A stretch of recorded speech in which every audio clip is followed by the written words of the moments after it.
আজ ভারী থেকে অতি ভারী বৃষ্টির সতর্কতা। নদিয়া ও মুর্শিদাবাদের সবথেকে বেশি বৃষ্টি হওয়ার সম্ভাবনা। দু এক জায়গায় প্রবল বৃষ্টির আশঙ্কা রয়েছে। অতি ভারী বৃষ্টি হবে আজ কলকাতা, হাওড়া, উত্তর ও দক্ষিণ 24 পরগনা, হুগলি, পূর্ব বর্ধমান ও বীরভূম জেলায়।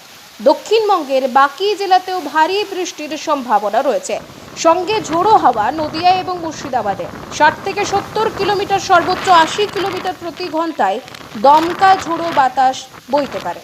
উত্তর দক্ষিণ 24 পরগনা, কলকাতা, হাওড়া, হুগলি, বীরভূম, পূর্ব বর্ধমান এই জেলাতে 50 থেকে 60 কিলোমিটার, সর্বোচ্চ 70 কিলোমিটার প্রতি ঘন্টায় দমকা বাতাস বইতে পারে। দক্ষিণবঙ্গের বাকি জেলাতেও 60 কিলোমিটার প্রতি ঘন্টায় সর্বোচ্চ গতিবেগে বাতাস বইতে পারে। সোমবার বিকেল থেকে কলকাতা সহ উপকূল সংলগ্ন এবং পশ্চিমের জেলাগুলিতে আবহাওয়ার উন্নতি। মঙ্গলবার থেকে দক্ষিণবঙ্গে আবহাওয়ার উন্নতি হবে বলে জানাচ্ছে আবহাওয়া দপ্তর।